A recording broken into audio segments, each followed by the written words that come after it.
In this video, we're going to talk about how we actually go about making a solution of a particular molarity. So if we want to make a 1 molar solution of sodium chloride, we need to end up with 1 mole in every liter of that solution.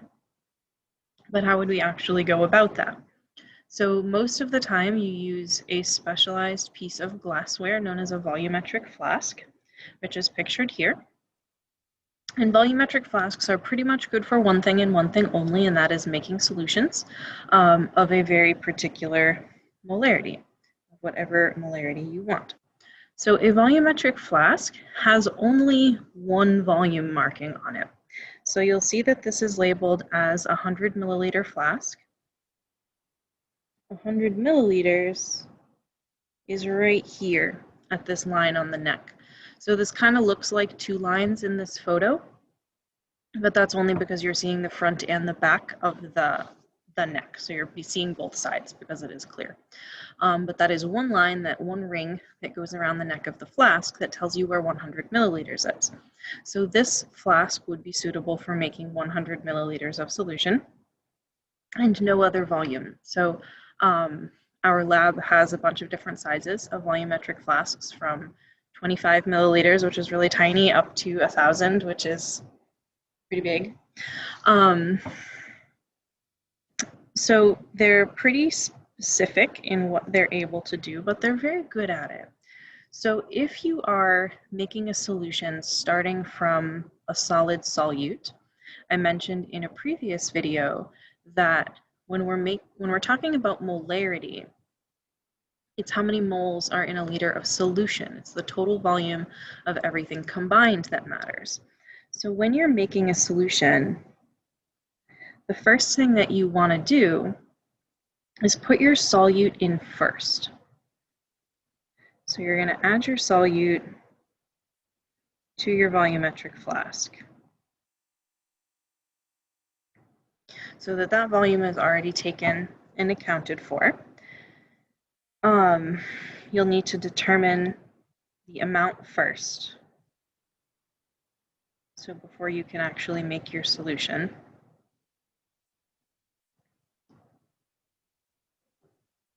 You need to know how much solute you need, and we'll talk about that in a minute, the mathematical side of things. But you put your solute into the volumetric flask first, and then add some water, but don't fill it up all the way. So we're going to fill the flask part way with your solvent.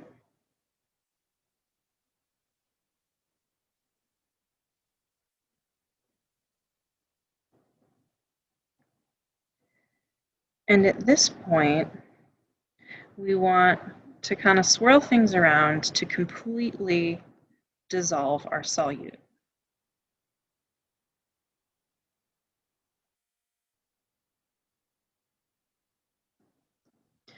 So at this point, we've got some solvent, so maybe we've filled our flask up like halfway or so. And we've stirred it around until all of the solute dissolves. So everything is in solution. Now we just need to bring it up to the correct volume so that we end up at the right concentration. So at this point, we can fill our flask to that line on the neck, usually just referred to as the mark when we're talking about volumetric flasks and making solutions. So we're going to fill our flask to the mark with solvent.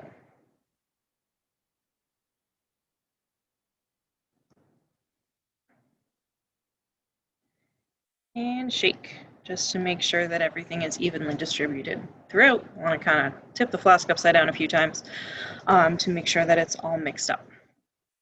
So that's it. It's a pretty simple procedure, and you don't actually need to know how much solvent you use. It's the total volume of solution that matters for a solution's molarity, so the amount of solvent you add is not really relevant as long as you end up with the right total volume. So following this process allows us to do that. So if we want to actually go make a solution in the lab, there's one other thing we need to do first before we even touch a chemical, and that is to figure out how much solute do we need to put in. We need to know the correct mass of our solute to put in the flask first before we start dissolving to make sure that we have the correct amount to end up with the correct concentration. So we're going to look at this example. We're going to figure out what mass of potassium permanganate, so this is our solute, is required to prepare 100 milliliters of 0.02 molar aqueous potassium permanganate. So to answer this question, there are kind of two steps. So the first thing we need to figure out is how many moles do we need?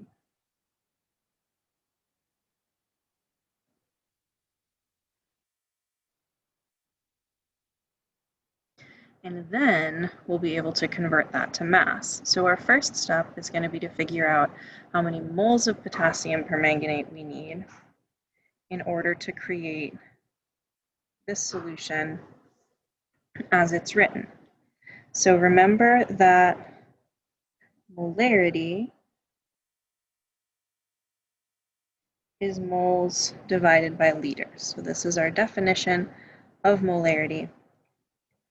So this molarity that we're given is telling us that there are 0.02 moles in every 1 liter of this solution, but we're not looking to make a liter, we're looking to make 100 milliliters. So we can use the molarity just as a mole to volume ratio. That's all it really is. So in this instance, we know the molarity. So we know the molarity that we're trying to make is 0.02, and we know the volume that we want to end up with is 100 milliliters, which we can convert into liters. So then the only thing left that we don't know is the number of moles that would go into 100 milliliters in order to make the proper concentration. So we can solve this for moles by multiplying both sides by liters. So the number of moles that we need is just going to be equal to the molarity times the volume. So we know those two factors. Our molarity was 0.0200 moles in every liter. 100 milliliters, we can do a quick conversion.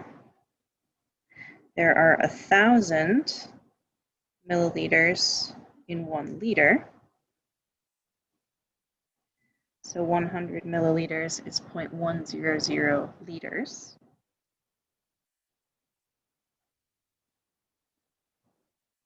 So we find that we need 0.00200 moles of potassium permanganate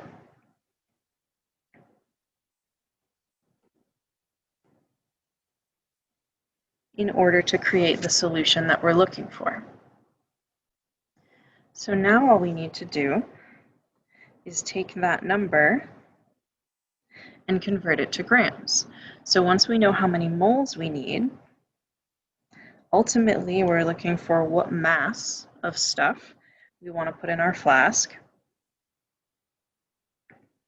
So we need to convert that to how many grams do we need. So this is just going to be a conversion using the molar mass. So our solute, KMnO4, we can use the periodic table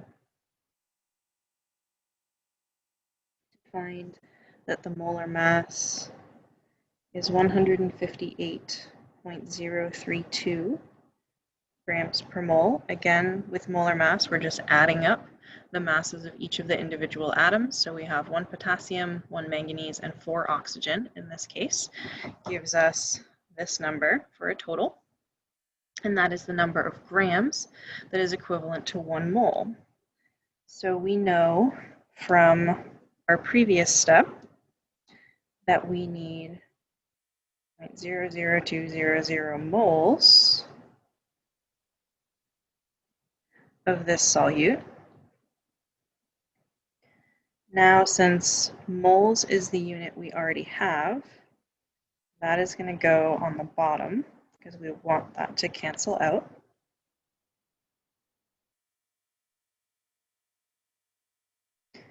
And our mass is the unit we want to end up in, so that is going to go on the top.